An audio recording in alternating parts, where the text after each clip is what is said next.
Hola iglesia, buenos días.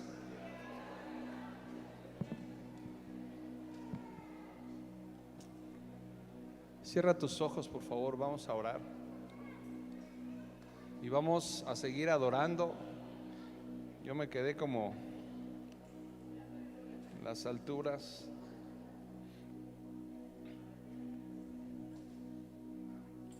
Amado Dios, te damos gracias en esta mañana. Precioso Espíritu Santo, por favor, abre nuestro entendimiento para poder comprender, para poder entender en nuestro corazón. Abre nuestros sentidos espirituales para poder traer a nuestro cerebro, a nuestro corazón, a nuestro espíritu, a nuestra alma y a nuestro cuerpo el entendimiento de tu santidad, de lo grande y poderoso que eres, Señor. Señor, permite que hoy podamos salir de aquí con un conocimiento que transforme nuestro corazón y podamos salir de aquí glorificando tu nombre aún más. Bendito y alabado seas. Tu nombre es santificado en el cielo, en la tierra y debajo de la tierra, Señor. Te damos la honra y la gloria y te recibimos con una ofrenda de palmas digna del Rey de Reyes y Señor de Señores.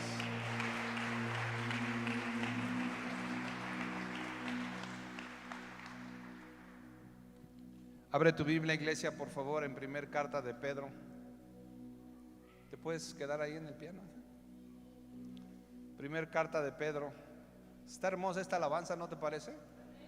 Wow, yo estoy en esta ocasión, yo sí le dije a los jóvenes de alabanza, quiero esa alabanza porque hoy vamos a hablar, a continuar con la serie de los atributos de Dios. Interrumpimos la serie porque tuvimos un invitado y después di una instrucción al pastor Fer para que hablara el tema que habló la semana pasada, lo cual nos bendijo enormemente. Pero hoy voy a continuar con el tema de los atributos de Dios y, para ser honesto, ha sido uno de los temas más difíciles que como pastor he tenido que preparar para poder explicar la santidad de Dios. Es difícil hablar de la santidad de Dios. Una cosa es hablar de la santidad y otra cosa es hablar de su santidad. ¿Sí entendemos? Y casi siempre relacionamos nosotros la santidad con reglas morales, con pureza sexual y con cosas que tenemos que hacer o no tenemos que hacer para agradar a Dios. Pero la santidad de Dios es otra cosa. Él es puro, Él es perfecto, Él es santo. Él no necesita santidad, Él es la santidad. Por eso es tan complicado para una mente humana poder desarrollar y poder explicar de una manera terrenal lo que significa la santidad de Dios. Cuenta la historia que Leonardo da Vinci, cuando estaba dibujando el muro de la última cena, dibujó a los discípulos, a todos los discípulos, y cuando llegó a la cara de Jesús, él mismo confiesa que no sabía cómo dibujar el rostro del maestro. No sabía qué técnica usar o qué rastros o qué rasgos, mejor dicho, poner. Y le daba vueltas y se le quedaba viendo al mural y decía, ¿cómo le hago? Y no podía porque no había los argumentos suficientes en la tierra como para dibujar un rostro, el rostro de Jesús. De la misma manera trataré en esta mañana de explicar la santidad con la ayuda del Espíritu Santo. Amén. Y quiero que abras tu Biblia, por favor, en primer carta de Pedro, capítulo 15, 1, verso 15 y 16, en donde el apóstol Pedro nos da una instrucción. Repite conmigo: instrucción. Y nos dice en el verso 15, NTV, por favor: La van a estar pasando en NTV. El verso 15 dice: pero ahora sean, ¿qué dice? Santos en todo lo que hagan, tal como Dios, quien los eligió, es santo, pues las escrituras dicen: sean santos porque yo soy santo. Y cuando yo empiezo a introducirme en esta palabra de su santidad, cuando la Biblia habla de su santidad, siempre se va a referir a la santidad de Dios. Y no hay santidad en la tierra después de la santidad que nos mostró Jesús en la tierra. No hay forma de compararla con algo o con alguien más. Cuando nosotros vamos en la calle, en Cuernavaca, vamos manejando un carro, podemos entender o hacer una diferencia de la gente rica y de la gente pobre, o de la gente de clase media, porque en Cuernavaca hay diferentes casas, diferentes fraccionamientos y diferentes lugares donde la evidencia, donde las casas o los fraccionamientos son más que evidentes que pertenecen a clases sociales diferentes. Repite conmigo: diferentes. Pero en cuanto a la santidad es muy complicado poder expresarlo. Pero hoy, a través del Espíritu Santo, Él nos va a hablar de quién es Él.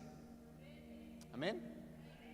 ¿Por qué es tan complicado? Porque aunque somos cristianos, aunque hemos sido redimidos por la sangre de Cristo, tú y yo nacimos, absorbimos de nuestra madre el pecado.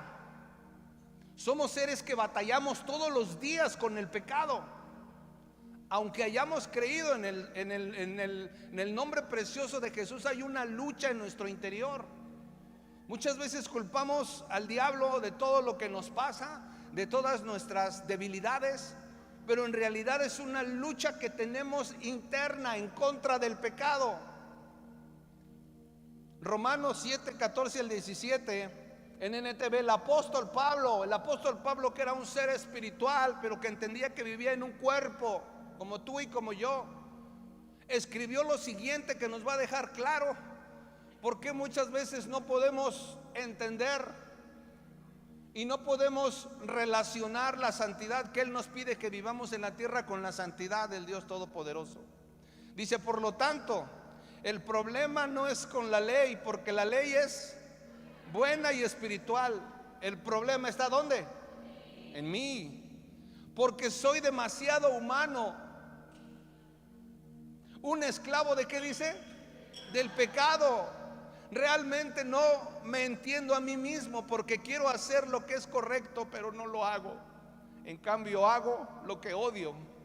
Pero si yo sé que lo que hago está mal, eso demuestra que estoy de acuerdo con la ley. Está hablando de la ley de Dios, y la ley es buena. Entonces no soy yo el que hace lo que está mal, sino el pecado que vive en mí. Amén. Y yo puedo ver al apóstol Pablo y escribir esto y decir: wow, qué tremendo es cuando nosotros tenemos que levantarnos todos los días y entender que el enemigo que está dentro de nosotros es con el que tenemos que pelear todos los días, y eso se llama pecado, porque tenemos un Dios santo, santo, santo. Pero a mí me impacta que dentro de los atributos de Dios, Él nos pide y nos dice: sed santos porque yo soy santo. Y algunos otros atributos me llama la atención, porque no dice: sean omnipotentes porque yo soy omnipotente, porque es imposible. Sean omniscientes porque yo soy omnisciente, es imposible. Sean todopoderosos porque yo soy todopoderoso, porque es imposible. Entonces, ¿por qué nos dice sed santos? Porque yo soy santo. ¿Por qué será? Porque es posible, si no, no nos estuviera pidiendo eso. O sea, que quiere decir que aunque el pecado mora en nosotros, nosotros tenemos el entendimiento que Dios odia tanto el pecado que envió a su Hijo unigénito, para que su sangre pura, perfecta y preciosa derrotara el imperio del pecado, el imperio de la muerte, y nosotros pudiéramos ser libres a través de la sangre preciosa de Cristo Jesús. Por eso tú y yo venimos a adorar todos los domingos, no porque seamos perfectos ni porque los cristianos seamos mejores que otras religiones, sino porque hemos creído en el sacrificio santo y puro que hizo Jesús en la cruz del Calvario. Es cierto que seguimos batallando todos los días con el pecado. Es cierto que pensamos cosas terribles. Es cierto que a veces decimos: ¿cómo es posible que haya hecho, o que de mis labios haya salido tal palabra? Pero hemos entendido que aún en la santidad de Dios Él decidió enviar a su Hijo unigénito, para que todo aquel que creamos en Él no nos perdamos, mas tengamos vida eterna. Quiero demostrarte primero lo que la Biblia dice a través de la santidad de Dios. En el Salmo 96:9 en NBI dice lo siguiente. Dice Salmo 96:9, dice lo siguiente: póstrense ante el Señor en la majestad de su santuario, temible. Si es 96:9, ok. Tiemble delante de Él toda la tierra. Verso siguiente: que digan entre las naciones: el Señor es Rey.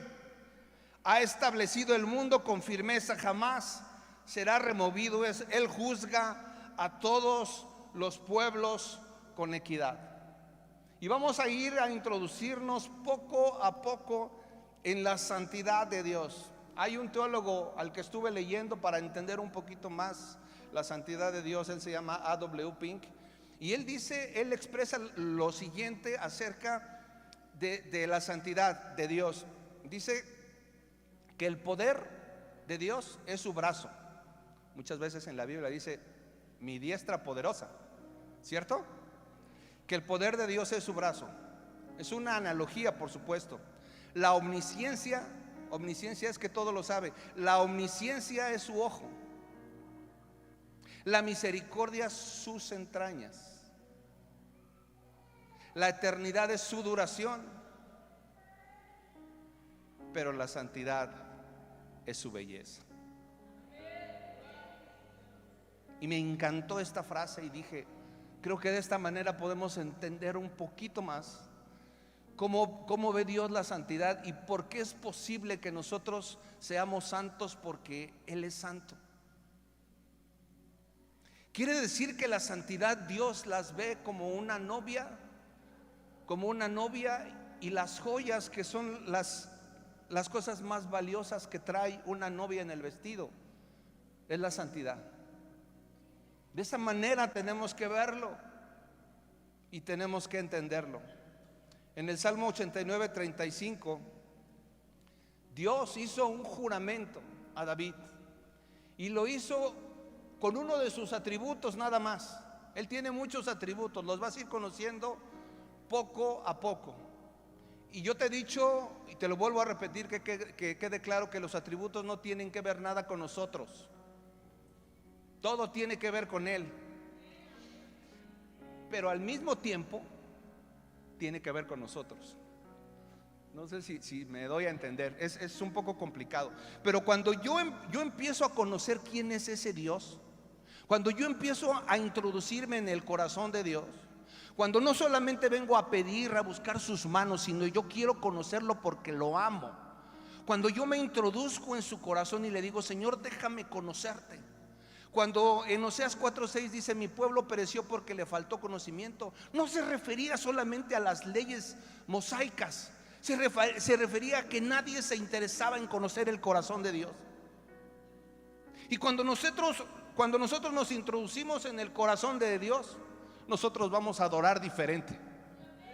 Nosotros vamos a orar diferente. Nosotros no vamos a vivir preocupados porque sabemos que Él es todopoderoso. Nosotros no vamos a vivir con temor porque sabemos que el verdadero amor echa fuera el temor. Entonces empezamos a conocerlo más, lo empezamos a amar más y vivimos más relajados en la tierra, en el tiempo que nos toque peregrinar en este tiempo. Y una vez Dios hizo un juramento. Fíjate, para que Dios haga un juramento, Padre, si con su sola palabra el universo fue creado y constituido, como lo vimos en el primer atributo, que es la grandeza de Dios, hace 15 días, hace 20 días. Dice: una vez he jurado, ¿por qué? Por mi santidad, y no mentiré a David. ¿Juró por qué? Por su santidad. Y luego fíjate lo que dice en el verso siguiente. Dice: su descendencia será para siempre, y su trono como el sol delante de mí. Hay una promesa, y esta promesa tienes que agarrarla para ti, para tu familia. Porque la Biblia dice que tú y yo, cuando recibimos a Cristo Jesús, nuestros nombres son inscritos en el libro de la vida, y tú y yo pasamos a ser reyes y sacerdotes. Quiere decir que tu familia, que tus hijos, que tus nietos y tus siguientes generaciones están benditamente heredando la bendición del Dios Todopoderoso. Y tu descendencia dice que será para siempre, y su trono, o sea que siempre va a haber un cristiano, va a haber un profeta, va a haber un apóstol, va a haber un maestro en tus generaciones, solamente porque tú y yo le creímos al santo, santo, santo de Israel. Amén. Y es impresionante. Yo estaba llorando y le decía: Señor, por favor, abre mi entendimiento, porque no alcanzo a razonar. Apocalipsis 4:8. Voy a usar estos textos porque hay una diferencia de acontecimientos en el capítulo 4 y después en el capítulo 15. En el capítulo 4 dice, 4:8, dice: cada uno de los seres vivientes tenían 6 alas, y las alas estaban totalmente cubiertas de ojos por dentro y por fuera. Día tras día y noche tras noche repetían continuamente: santo, santo, santo es el Señor Dios, el Todopoderoso, el que siempre fue, que es y que aún está por venir. Amén. O sea, Juan está redactando una escena que vio en el cielo, cómo se adora a Dios en el cielo. Y hay seres vivientes ahorita adorando al Rey de Reyes y Señor de Señores, y lo están adorando de esa manera: santo, santo, santo es el Señor. Repita conmigo: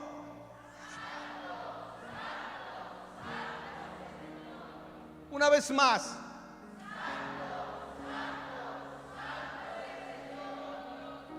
Gloria a ti, Señor. Y esta es una imagen de la adoración celestial. Pero en el capítulo 15 de Apocalipsis, verso 4, en la misma versión, te vas a dar cuenta que aquí ya sucedieron los 7 sellos y las 7 trompetas. Si tú has leído la Biblia, si no, vela bien. Y son acontecimientos de juicios de Dios sobre la tierra. Juicios muy fuertes y muy severos que van a pasar y que ya están pasando en la tierra. Una cosa es mirar la adoración celestial, y otra cosa es mirar la desgracia humana, las tragedias que van a suceder en la tierra, y seguir diciendo, como dice Apocalipsis 15, verso 4: ¿quién no temerá, Señor, y glorificará tu nombre? Porque solo tú eres santo. Todas las naciones vendrán y adorarán delante de ti, porque tus obras de justicia han sido reveladas. Muchas veces nosotros tenemos que ver en las noticias desgracias, cosas que pasan, y tenemos que entender. Yo les decía a los varones el miércoles que estamos viviendo en tiempos en donde Dios está tratando con el mundo entero, y hay juicios de Dios en muchas partes. Y por la misericordia de Dios no hemos sido destruidos, iglesia, por su misericordia. Israel cada vez está en más complicaciones. Hezbollah ya intervino junto con Irán, y ahora se van a unir para atacarlo. Yo me pregunto, en los años 70, 60, 70 hubo una guerra de 6 días en donde Israel combatió con más de 4 o 5 naciones, incluidas Egipto, y los venció. ¿Y ahorita cuánto tiene? ¿Vamos para un año? 7 de octubre fue el primer ataque. Vamos para un año y la guerra no puede terminar. ¿A qué te suena eso? a que hay un juicio, no solamente en Israel. Lo que pasó en las Olimpiadas, el haber comparado el cuadro de la última cena del que te estoy hablando con un cuadro de homosexuales, fue una burla tremenda a nosotros como hijos de Dios, pero al corazón de Dios también. Pero Él es bueno, Él es lento para la ira y grande en misericordia, pero de ningún modo, dice la Escritura, que deja sin castigo al malvado. O sea, cuando yo te digo santo, santo, santo, es porque los juicios de Dios son santos, justos y necesarios.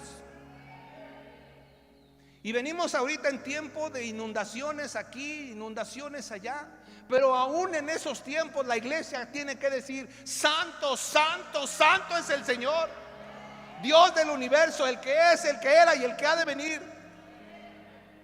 Si tú en tu corazón entiendes la santidad de Dios, vas a aprender a adorarle en todo momento, en toda circunstancia. Si estás sano, si estás sana, vas a aprender a decir: santo, santo, santo es el Señor. Pero si estás en un hospital y has entendido este mensaje el día de hoy, que yo ruego al Espíritu Santo que lo podamos entender todos, tú vas a seguir diciendo: santo, santo, santo es el Señor, el que es, el que era y que ha de venir. Porque Él es santo, santo, puro.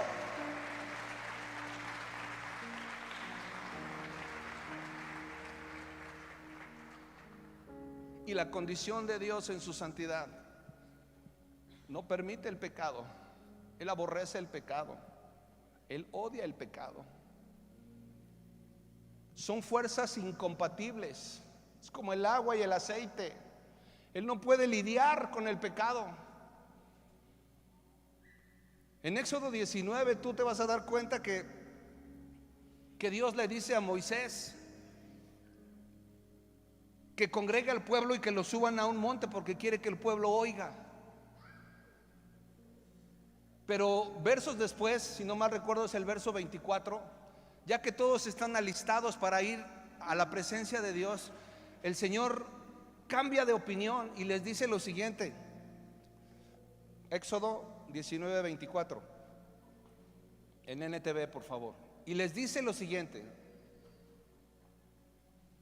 pero el Señor dijo: baja ahora y trae a Aarón. Cuando vuelvas, mientras tanto, no permitas que los sacerdotes ni el pueblo traspasen el límite para acercarse al Señor. De lo contrario, Él arremeterá contra ellos. ¿Y qué dice? Y los destruirá. O sea, nuestra condición humana, aunque hayamos sido salvos, aunque Dios nos ama, nuestra condición humana hace que a veces nosotros le decimos al Señor: Señor, quiero verte. Y el Señor dice: hijo de mi vida, no sabes lo que estás pidiendo. Porque Él sabe que si desciende con todo su poder y con toda su majestuosidad, nos puede destruir. ¿Sí me entiendes? Pedro, Jacobo y Juan, cuando suben al monte de la transfiguración, ¿qué sucede con el maestro? La luz empieza a emerger. La palabra transfigurar viene de la palabra metamorfo, y de ahí viene metamorfosis. Él empieza a recuperar su naturaleza de Dios aquí en la tierra. ¿Sí me entiendes? Y los discípulos, no creas que dijeron: ah, gloria a Dios, aleluya. Le dicen: aquí podemos hacer una enramada para ti, y empiezan a decir algunas cosas. Pero cuando oyen la voz que dice: este es mi hijo amado, a Él obedézcanle, dice precisamente ahí que los discípulos se atemorizan y que les da terror, porque la santidad de Dios desde la perspectiva humana no puede ser. Es como una mezcla de asombro, de júbilo, pero también de terror, porque Él es santo y puro. ¿Sí entendemos? ¿Vamos bien hasta aquí? Ok. Quiero que vayas conmigo, por favor, a Isaías capítulo 1 al 5. Capítulo 1, voy a estar leyendo del verso 1 al 5. Y te voy a hablar de una temporada en donde el Dios Todopoderoso, 750 años antes que Jesús viniese a la tierra, se escribió este libro de Isaías. El profeta Isaías ahondándonos un poquito más en su persona, nos dicen que él era un hombre de muy buena reputación en el pueblo hebreo, y todos tenían un buen concepto de él. Y Dios le empieza a revelar y él empieza a escribir en el capítulo 1 la condición de su pueblo, la condición de un pueblo que había salido de Egipto, que había visto cómo se había abierto el mar rojo, que había visto cómo había caído maná del cielo, que había visto cómo habían caído codornices del cielo, que había visto ese pueblo cómo salía agua de las rocas, había visto cómo en esos 40 años que estuvieron en el desierto, las ropas, las túnicas de la gente no se echaban a perder, no las lavaban, o si las lavaban pues a lo mejor, pero lo impresionante era que en la medida que las personas crecían en esos 40 años, también las túnicas les crecían, también las sandalias les crecían, no se desgastaban. Y ellos vieron un montón de milagros en el desierto. Todo eso ya había sucedido. Y sin embargo vemos a Isaías, le revela la condición de un pueblo que había decidido pecar, a pesar de tener la conciencia de un Dios. De un Dios. Y fíjate lo que piensa Dios de su pueblo, de su pueblo. Y lo que puede estar pensando de la iglesia de Cristo hoy. Este mensaje no es de amenes, yo lo sé, pero es necesario que la iglesia conozca a ese Dios al que adoramos. Capítulo 1 de Isaías, verso 1 dice: escuchen, oh cielos, es 2, perdón, 2, verso 2. Escuchen, oh cielos, presta atención, oh tierra, esto dice el Señor. ¿Quién dice? Los hijos que crié y cuidé se han rebelado contra mí. Hasta un buey conoce a su dueño y un burro reconoce los cuidados de su amo, pero Israel no conoce a su amo. Verso, sí, es el mismo. Mi pueblo no reconoce mis cuidados a su favor. ¿Qué nación? ¿Qué dice?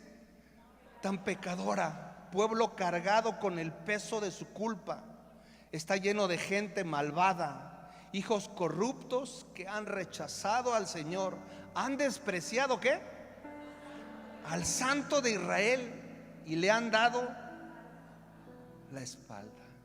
Y las consecuencias de eso, en el capítulo 1 verso 7 dice lo siguiente. Todo es en Isaías. Dice: su país yace en ruinas y sus ciudades han sido incendiadas. Los extranjeros saquean sus campos frente a sus propios ojos y destruyen todo lo que ven a su paso. Verso 15. Cuando levanten las manos en base al pecado voluntario de la gente, cuando levanten las manos para orar, no miraré. Aunque hagan muchas oraciones, no escucharé, porque tienen las manos cubiertas con la sangre de víctimas inocentes. Wow. Verso 21, por favor. Voy a ir leyendo. Dice: miren cómo Jerusalén, que antes era tan fiel, se ha convertido en una prostituta, le llama. Antes era el centro de la justicia y la rectitud, pero ahora está repleta de asesinos. ¿No te da temor escuchar esto? Verso 22. Antes eras como la plata pura, ahora te has vuelto como escoria sin valor. Antes eras pura, ahora eres como el vino diluido en agua. Habla de un pueblo de Dios que había entendido la santidad de Dios y que sin embargo había decidido mezclarse. Esto están en Babilonia. Y habían deshonrado el nombre del santo. Se habían mezclado, se habían casado con mujeres de allá. Y lo peor no era eso, es que estaban adorando ídolos que el Señor les había prohibido que no idolatraran. Verso 28.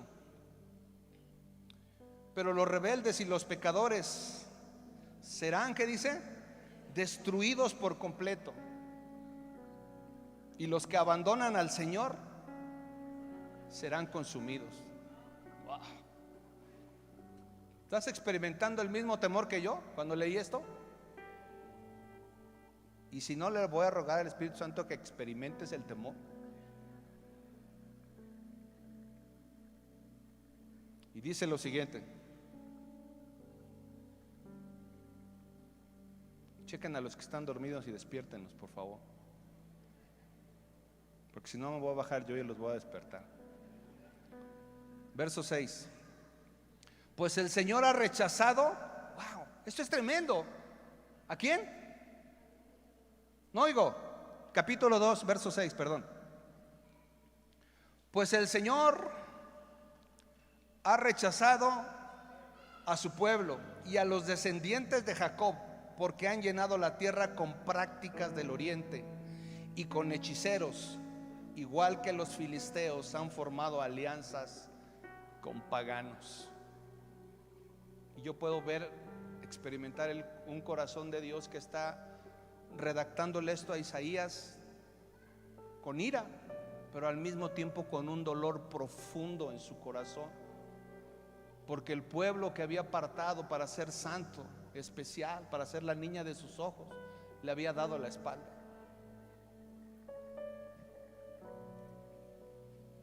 Capítulo 3, verso 5 dice: se oprimirán unos a otros, hombre contra hombre y vecino contra vecino.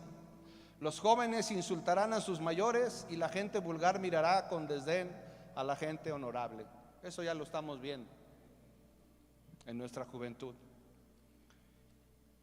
Capítulo 5, verso 15 dice lo siguiente: la humanidad será destruida y la gente derribada. Hasta los arrogantes bajarán la mirada con humildad. Pero el Señor de los ejércitos celestiales será exaltado por su justicia. La santidad de Dios se demostrará por su rectitud. Quiere decir que todo lo que estaba diciendo fue cumplido verso a verso, paso a paso, acontecimiento tras acontecimiento. Pero él dice que los ejércitos celestiales, a pesar de lo que estaban viendo en la tierra, decían: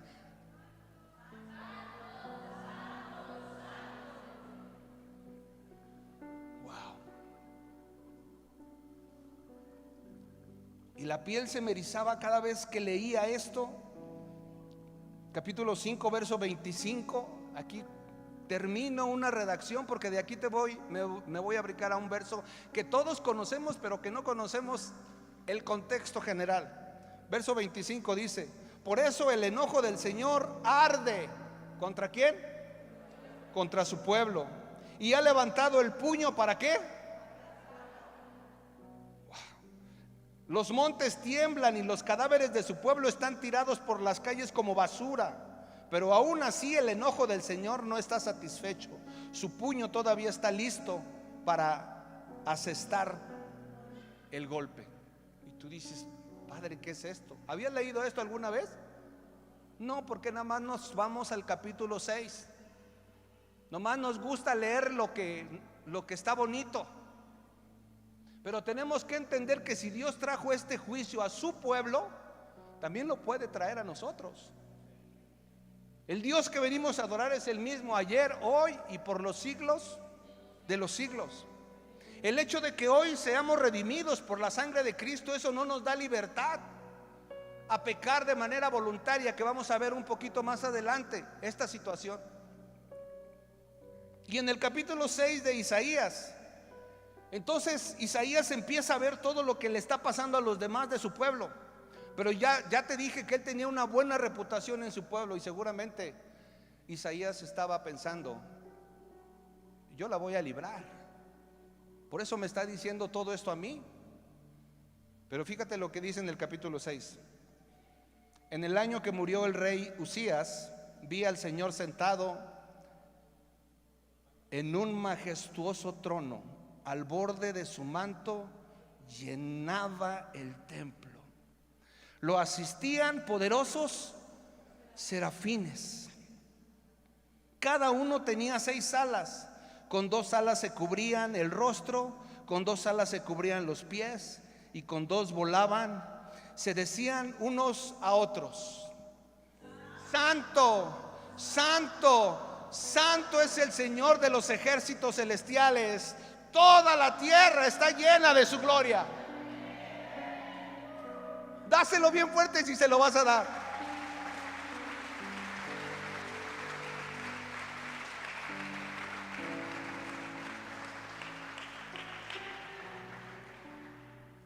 Los serafines viene de la palabra seraf y quiere decir fuego ardiente. Dice que tenían 6 alas. Ellos mismos, que fueron creados para estar cerca del Dios Todopoderoso, no podían resistir el estar en la presencia de Dios. Fíjate nada más. No podían resistir porque su santidad es tremenda. Es hermosa, pero a la vez es temerosa. Hay un líder religioso a quien le llaman su santidad. Todos sabemos quién es él. Cuando yo vi esto dije: no saben lo que dicen. No saben lo que dicen, porque cuando dice su santidad se refiere a la santidad del Dios Todopoderoso. Y yo puedo ver que Isaías ve todo esto que te leí, lo ve en una visión, lo escribe, pero de repente ve al Dios Todopoderoso y él sabe su condición. Él ve que los serafines empiezan a decir unos a otros. No cantaban, no cantaban, se decían unos a otros: Santo, Santo, Santo es el Señor. Y el otro le decía y le contestaba: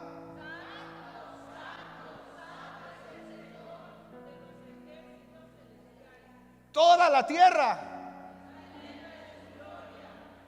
Y luego fíjate lo que sucedía con las voces de los serafines. Sus voces sacudían el templo hasta los cimientos. Fíjate nada más lo que es que Dios descienda. Sus voces sacudían el templo hasta los cimientos y todo el edificio estaba lleno de humo. Entonces dije, está hablando Isaías: todo se ha acabado para mí. Estoy condenado porque soy, ¿qué dice? Un pecador. Tengo labios impuros y vivo en medio de un pueblo de labios impuros. Sin embargo, he visto al Rey, al Señor de los ejércitos celestiales. Él dice: esto se acabó para mí. Hasta aquí llegó la revelación, porque mis ojos han visto al Rey y mi condición es de que soy un pecador. Soy un ser de labios inmundos y vivo en medio de un pueblo pecador de labios inmundos. Él sabía que podía ser su último día por haber visto lo que vio. Sin embargo, en el verso 6 dice: entonces uno de los serafines voló hacia mí con un carbón encendido que había tomado del altar con unas tenazas. Con él tocó mis labios y dijo: ¿ves? Este carbón te ha tocado los labios. Ahora tu culpa ha sido quitada y tus pecados perdonados. Después oí que el Señor preguntaba: ¿a quién enviaré como mensajero a este pueblo? ¿Quién irá por nosotros? Aquí estoy yo, le dije: envíame a mí. Y él me dijo: bien, ve y dile a este pueblo. El carbón encendido que estaba en el altar del templo es llevado hasta los labios de Isaías. Y es un tipo de Cristo, porque solamente Él pudo quitar los pecados. Él dijo que nos iba a bautizar en Espíritu Santo y fuego. El fuego representa la persona de Cristo Jesús, la persona del Espíritu Santo. Y viene y le toca el carbón encendido en sus labios y le dices: has sido perdonado, no vas a morir. Cuán grande es nuestro Dios. Tú y yo estábamos condenados a muerte eterna, pero Dios nos ama tanto. Dios ama tanto al ser humano que decidió perdonarnos y ponernos un carbón encendido a ti y a mí para que hoy estuviéramos aquí adorándole. ¿No tenemos un Dios maravilloso, iglesia? Pastor, eso era en el Antiguo Testamento. Nada más. No. ¿Por qué murió Ananías y Zafira? Por una mentira. Amén. Espero que hayas entendido. Hasta aquí voy a dejar la explicación de cómo es la santidad de Dios. ¿Quién es el Dios santo que vienes a adorar? Cuando Moisés en la zarza está delante de la zarza y él ve que la zarza no se podía consumir, lo primero que Dios le dice a Moisés, ¿te acuerdas lo que le dice? Quítate las sandalias o el calzado, porque estás pisando tierra santa. Donde el Señor está, donde el Espíritu de Dios está, ahí es un lugar santo. El jueves estábamos adorando aquí a todo lo que daba. Pasó un milagro maravilloso aquí. ¿Quiénes estuvieron aquí? Gloria a Dios. Y yo les dije, vamos a pedirle a Dios que nos dé discernimiento de espíritus. Vamos a pedirle a Dios que nos deje ver lo sobrenatural. Y hubo una chica que nos redactó lo que vio, y vio un ángel ahí parado, y después vio otro allá. El Señor está empezando a abrir el entendimiento y los sentidos espirituales de la iglesia. Pero nosotros tenemos que entender que si queremos guardar lo que ya nos dio y queremos crecer espiritualmente, tenemos que ser santo nada más, porque santo es Él. ¿Ok? Santos. Y si dice Pedro, sed santos, como dice Dios, porque yo soy santo, entonces voy a pasar a la parte que nos corresponde. Porque mira, yo sé que has oído muchas prédicas sobre santidad, y se nos dice lo que es pecado y lo que no tenemos que hacer. Yo mismo lo he predicado, pero pocas veces se nos enseña cómo soy santo, pastor. Pero hoy la palabra te va a enseñar. Amén. Y quiero que vayas al texto con el que inicié, y voy a dar tres puntos importantes, o tal vez 4, o tal vez 5. El mismo texto de primer carta de Pedro, capítulo 1, el mismo texto en donde extraje sed santos porque yo soy santo, es el mismo que voy a empezar a redactar, porque no puedo sacar de contexto lo que estoy enseñando. Tiene que ser extraído de la misma esencia que el Espíritu Santo le reveló a Pedro. Y lo que ya concierne a nosotros es lo siguiente. Verso 13. Así que piensen, ¿qué dice? Con claridad. La primera instrucción es: sepamos pensar. Aquí dice, así que preparen su mente. Es NTV, yo tengo una NTV y no dice así. Así que preparen su mente. ¿Que hay varias NTV? ¿Sí? Oh, ok. Dice, así que piensen con claridad y ejerciten el control propio. Punto número 1 que tenemos que hacer: preparar nuestra mente, empezar a pensar. Hay muchas cosas que tenemos que desaprender, que las traemos codificadas del mundo, y que tenemos que voltear a ver a la persona de Jesús para ver cómo hacía Él, porque Jesús dijo, lo que me han visto hacer a mí, si me han visto a mí, han visto al Padre. Y hay muchas cosas que mentalmente nosotros traemos de generación en generación. Somos peleoneros por naturaleza. Nos gusta defendernos cuando alguien nos ofende. No sabemos quedarnos callados. ¿Quiénes son más peleoneros, los hombres o las mujeres?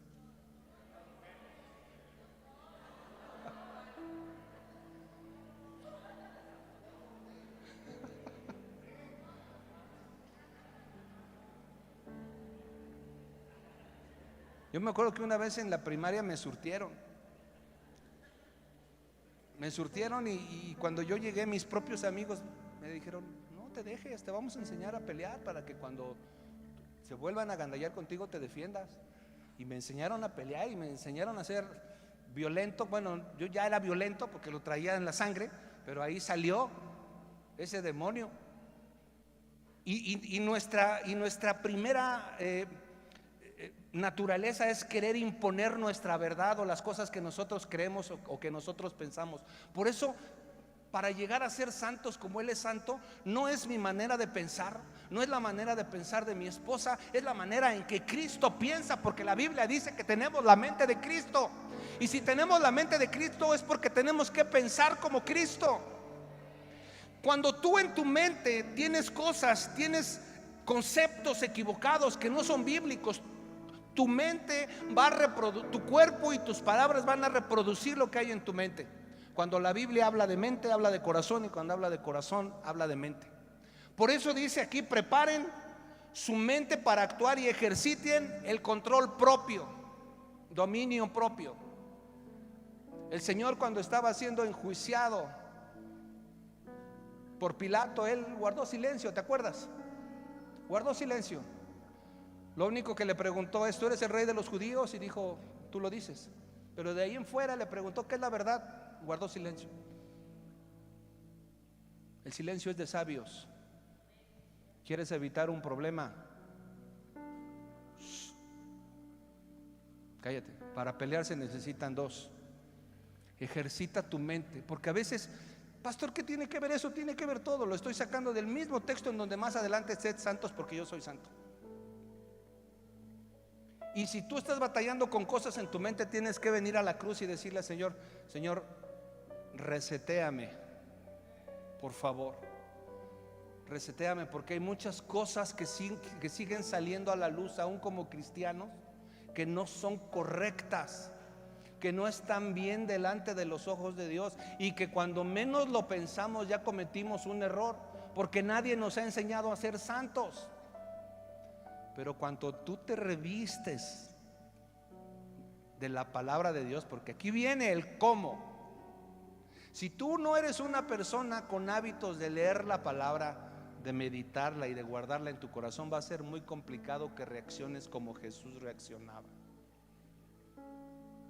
Amén. Por eso Efesios 4:22 al 24 dice lo siguiente. Efesios 4:22 al 24. Fíjate cómo todo esto tiene que ver.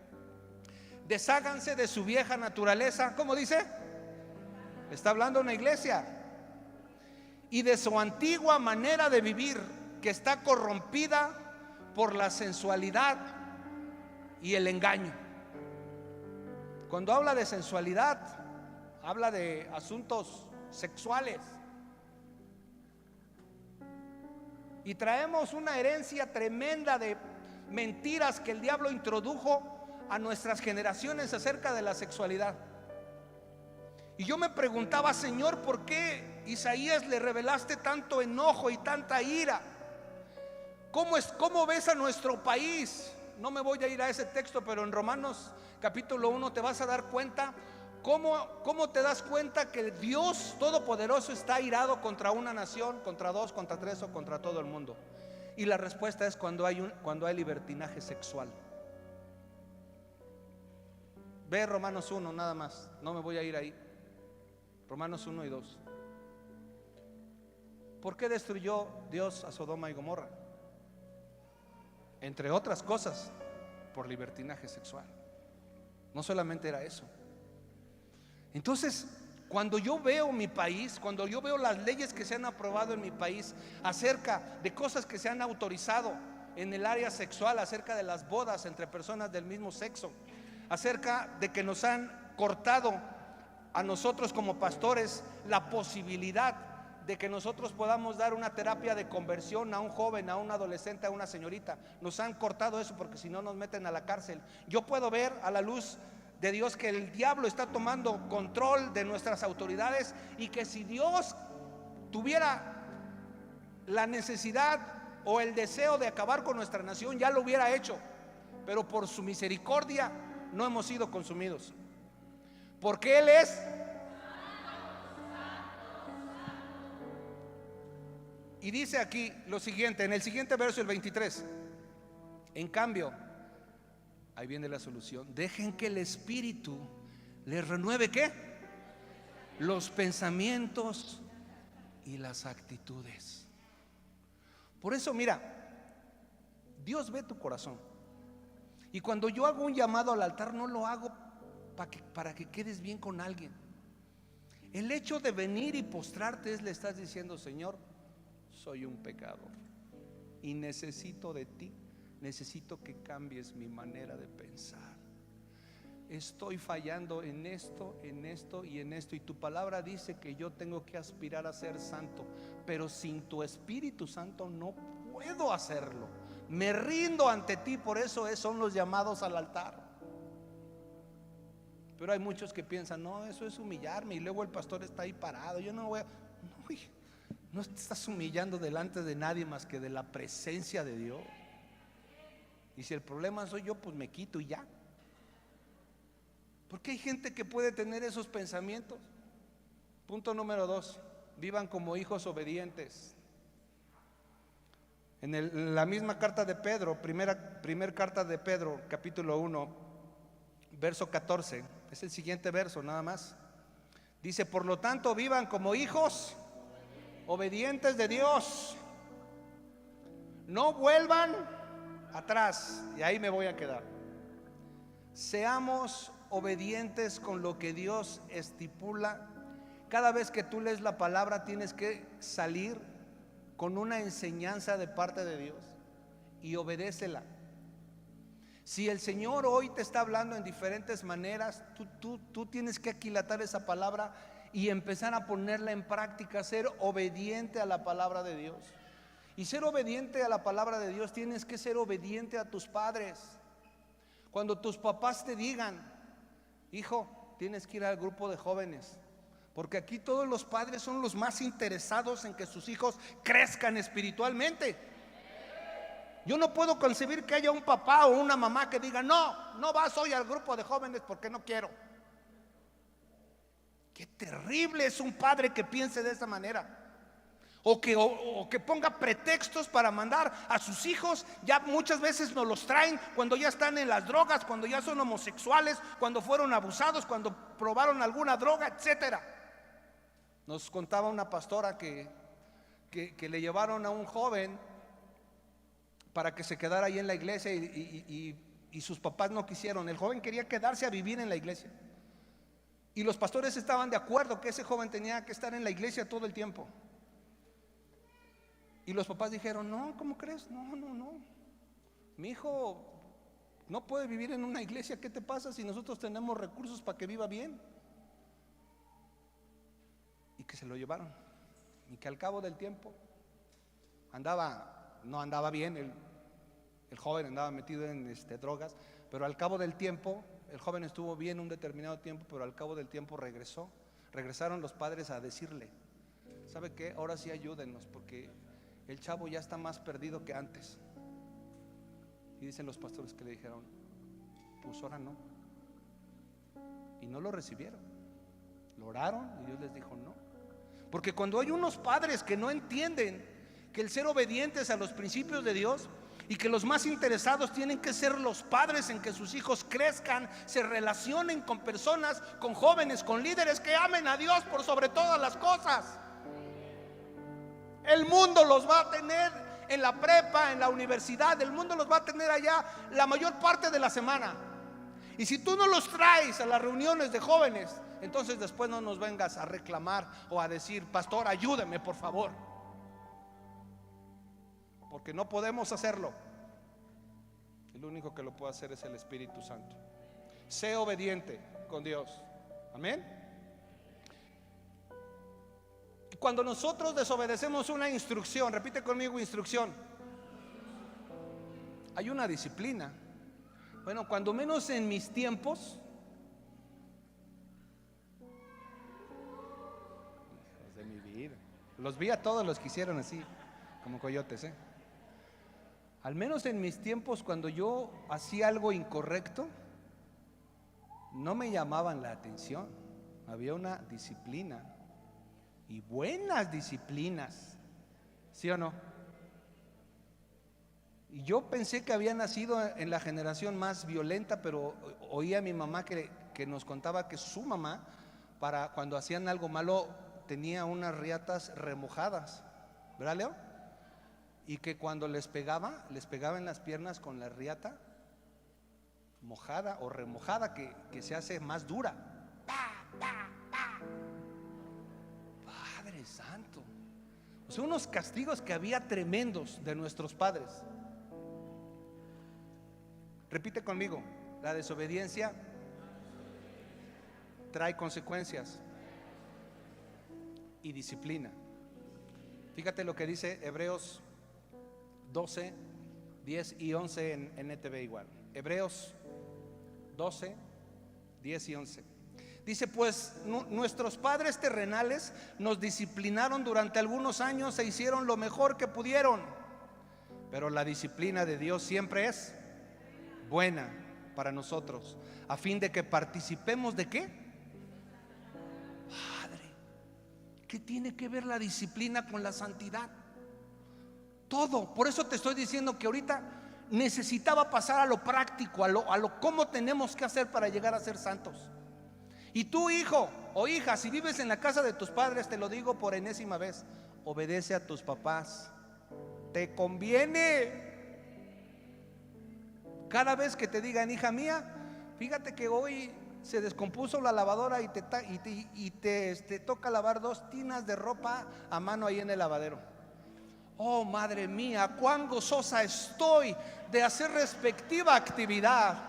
Oh, cuán grande es Dios por ponerme esta prueba para obedecer a mi madre. Bendita seas, madre mía. Así dice, ¿no?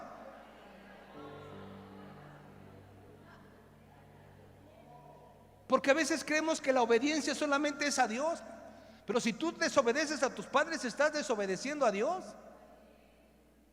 ¿Sí o no? Y los hijos también. Ya va a empezar, pastor. Mejor sígale predicando, pastor. Mejor sígale predicando. Dice: a fin de que participemos, esto me voló la cabeza, de su santidad. Todos tenemos una autoridad. Aunque no sean cristianos, tienes que obedecer, a menos que esa instrucción contradiga la palabra de Dios. ¿Ok? Repito: todas nuestras autoridades son puestas por Dios, Romanos 13, y tenemos que obedecerlas, a menos que esa instrucción contradiga la palabra de Dios. Por eso tienes que conocerla. Porque si tu jefe te dice: mira, haz una factura por 5,000 pesos y mitad tú y mitad yo, dices: no, pues yo tengo que obedecer a mi autoridad, pastor. No, usted dijo eso.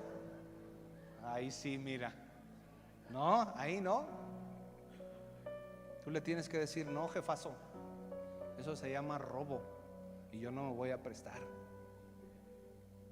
Por eso Dios, estaba leyendo otras partes en Ezequiel, y Dios le decía a su pueblo en Ezequiel: me avergüenzan de que ustedes se digan israelitas por todo lo que hacen.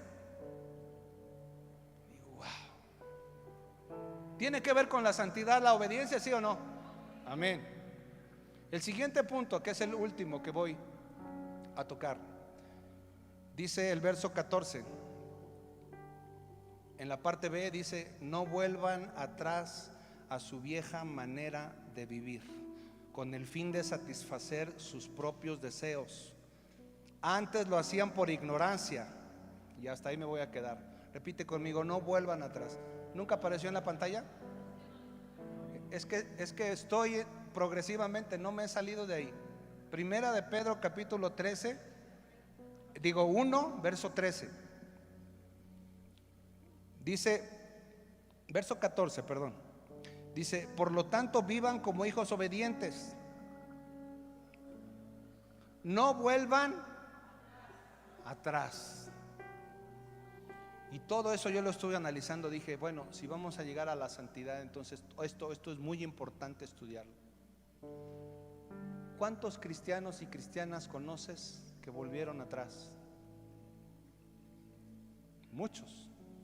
No se puede aspirar a ser santo si uno no es firme en las cosas de Dios. No se puede crecer espiritualmente si no echas raíces en la iglesia en donde Dios te sembró.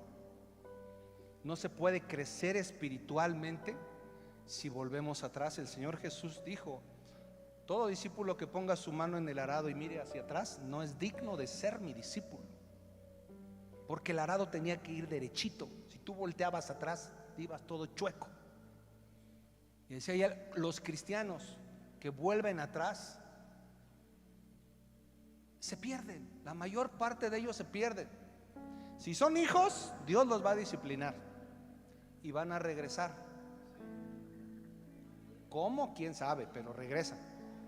Yo sí sé cómo, pero no te quiero espantar.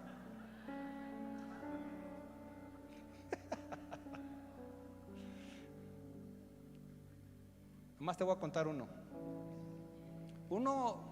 Dios hizo. Yo pensé que el hombre que sanó el Señor el jueves está aquí. Se llama, ¿cómo? Sergio. Yo pensé que iba a estar aquí en primera fila, pero ya me acostumbré.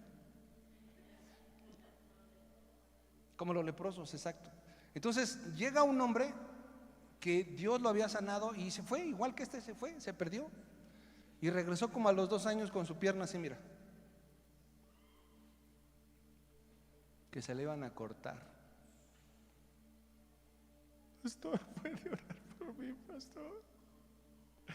Mire, pastor, estoy diabético, me van a cortar mi pierna. Dice el pastor: claro que sí, hijo mío, si te he estado esperando, con mucho gusto te voy a orar por ti. Pues sí, sí oré por él.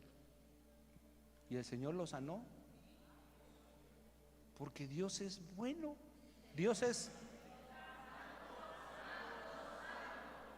Vino 1, 2, 3 semanas, un mes, se sintió perfectamente bien y no lo he vuelto a ver hasta entonces. ¿Quién sabe cómo esté? No vuelvas atrás. A veces las enfermedades las permite Dios en tu vida para probarte, para que crezcas espiritualmente. Y tú piensas: ¿a qué voy a la iglesia si estoy enfermo? Pues porque hoy te estoy demostrando que después de los 7 sellos y de las 7 trompetas, la gente decía: santo, santo, santo es el Señor Dios del universo. Y nosotros tenemos que tener la misma actitud. No vuelvas atrás. Mira, una cosa es pecar y otra cosa es pecar deliberadamente. Todos los que estamos aquí somos pecadores, todos. Pero volver atrás es volver a cometer las mismas prácticas de donde Dios te sacó. Y Hebreos 10, 26 al 30 es un verso que conoces, en NTV igual. Dice lo siguiente acerca de los que vuelven atrás.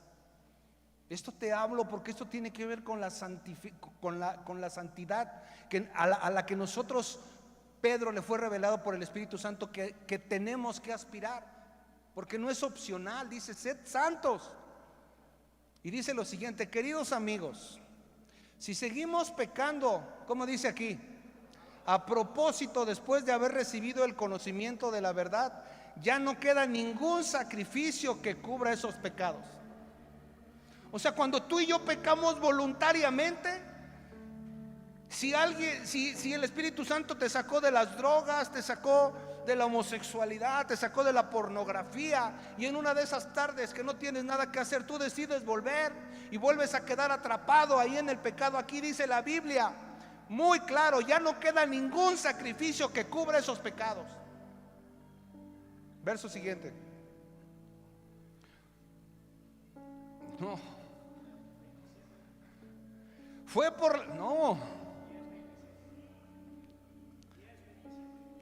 Hebreos 10, 27.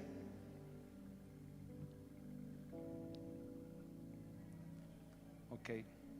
Solo queda la terrible expectativa del juicio de Dios y del fuego violento que consumirá. ¿Qué dice? Cuando un cristiano vuelve atrás, se convierte en enemigo de Dios. Cuando un cristiano vuelve atrás, se convierte en enemigo de Dios. Pasa lo que el pueblo de Israel en Isaías. Todos ellos Un día le exaltaron, le alabaron, y en la primera oportunidad que tuvieron en Babilonia pecaron deliberadamente. Por eso el Señor envió un juicio que se cumplió. Cada palabra que le reveló a Isaías se cumplió. Verso 28 de ahí mismo, por favor. Pues todo el que rehusaba obedecer la ley de Moisés era ejecutado sin compasión. Está hablando del Antiguo Testamento, por el testimonio de 2 o 3 testigos. Verso siguiente. Piensen pues cuánto mayor será el castigo para quienes han pisoteado al Hijo de Dios y han considerado la sangre del pacto, la cual nos hizo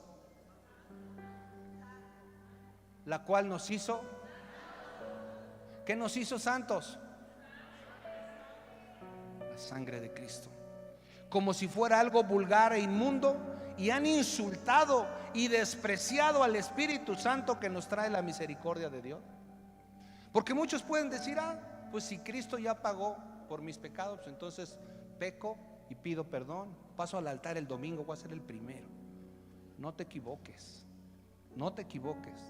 Dios no puede ser burlado. Dios no puede ser burlado. Y entiendo la naturaleza pecaminosa que tenemos, pero también entiendo que cuando nos encontramos con el Dios santo, santo, santo, a mí me da temor y temblor fallarle. ¿Sí me entiendes? ¿No dice Pablo: cuiden su salvación con temor y temblor? Porque cuando yo lo veo a él, que él es santo, santo, santo, pero cuando veo que a su pueblo le trajo un juicio por ser desobediente y pecar deliberadamente, yo digo: Señor, por favor, guárdame. Y tengo que ir todos los días al piso y decirle: Señor, soy polvo, por favor, ayúdame a ser un pastor conforme a tu corazón. Ayúdame a dirigir a la iglesia de la manera que tú quieres que yo la dirija. Y yo vivo constantemente de rodillas porque reconozco que soy polvo y que necesito al Espíritu de Dios para poder pararme aquí con autoridad y decirte: Dios es santo, santo, santo. Y en la medida que nosotros entendamos la santidad de Dios, vamos a tener temor de pecar. Y cuando tenemos temor de pecar, vamos a estar caminando en el propósito de Dios. Y las bendiciones van a llegar solas. Porque casi siempre buscamos las bendiciones, pero no queremos pagar el precio que es la santidad. ¿Y no dice la Biblia que sin santidad nadie? Repite conmigo. Otra vez. Nadie verá al Señor. Santo, santo, santo eres, Señor. ¿Puede pasar el grupo de alabanza, por favor?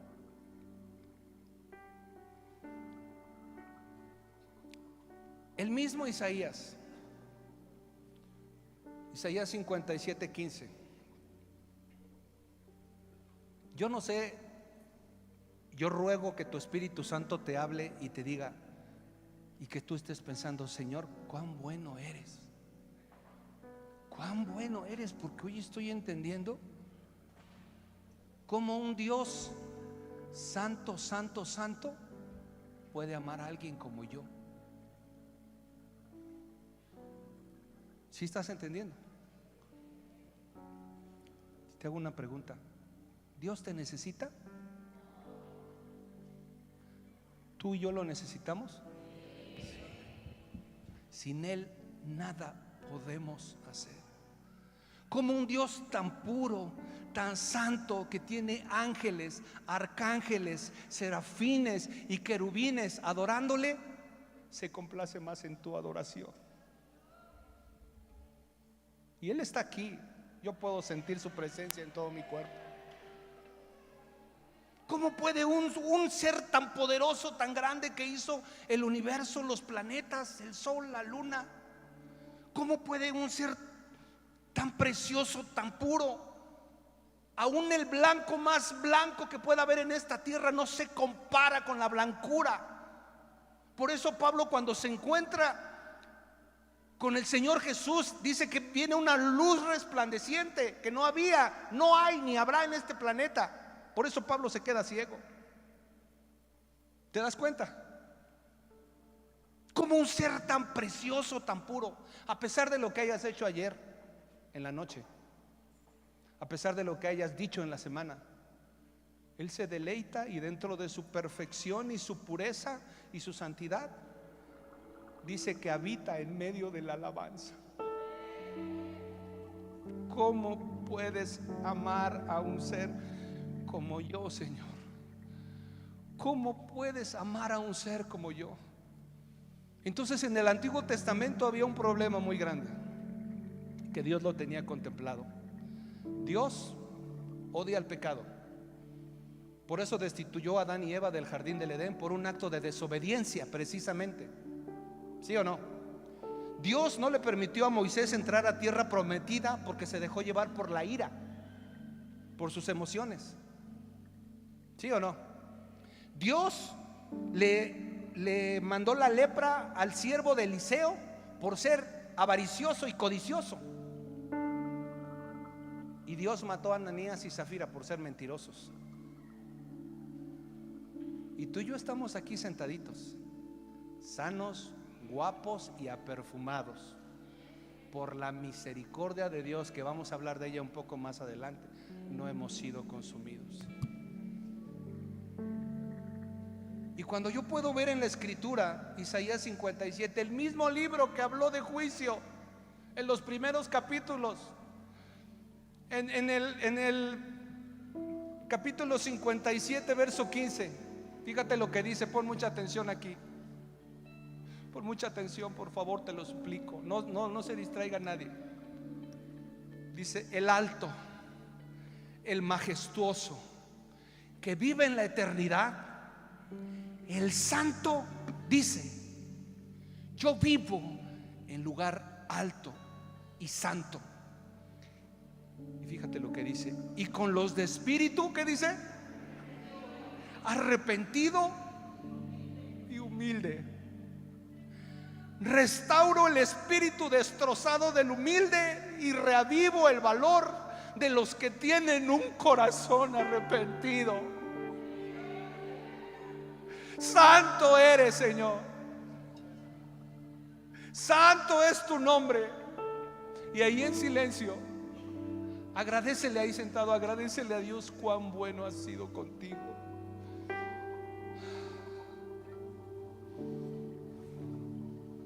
Mira, yo me acuerdo que en el 17, cuando vino el terremoto, yo estaba en mi casa, que es tu casa.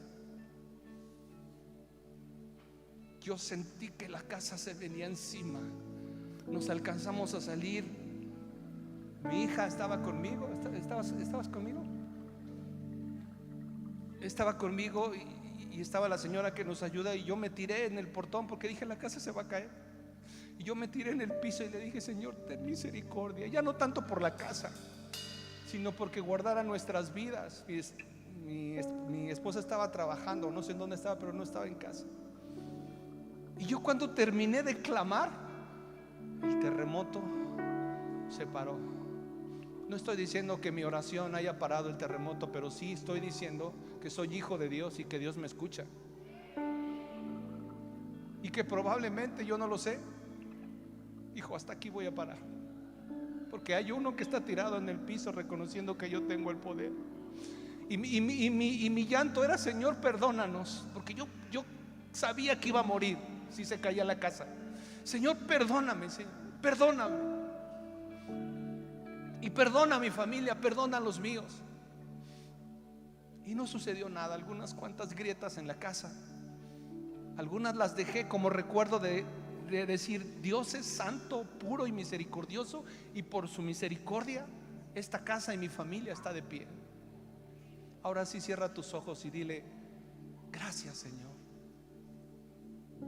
Gracias porque a pesar de todos mis errores, de todas mis fallas, a pesar de que tú eres puro de corazón, a pesar que eres santo, santo, santo, tú quieres habitar en medio de corazones arrepentidos. Tú quieres habitar en medio de gente imperfecta.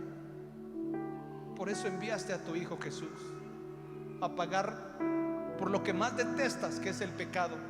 Y solo había una sangre pura, solo había una sangre perfecta, solo había un nombre que podía acabar con el pecado, y su nombre es Jesús. Y Es ese amor el que tienes que recibir hoy. Esa gracia.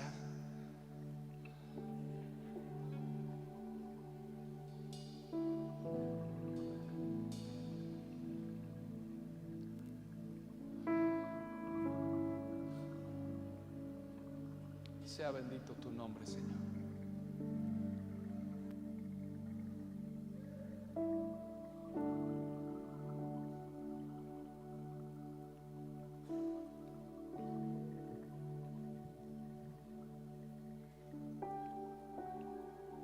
Pero ahora sean santos en todo lo que hagan, tal como Dios, quien los eligió, es santo.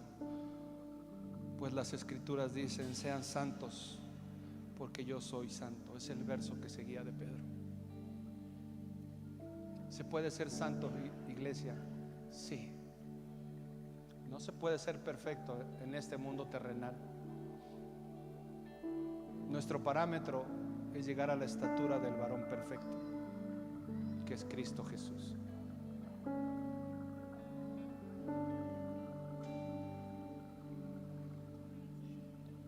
Y si tú hoy tienes un corazón agradecido, vamos a empezar a alabar el mismo canto que le pedí al grupo de alabanza, porque toca mi corazón desde que lo escuché la primera vez hace muchos meses.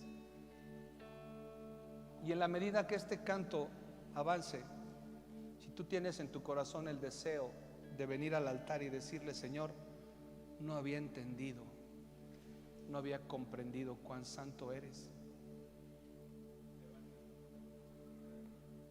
y que no merezco nada de lo que soy ni de lo que tengo, es por tu gracia.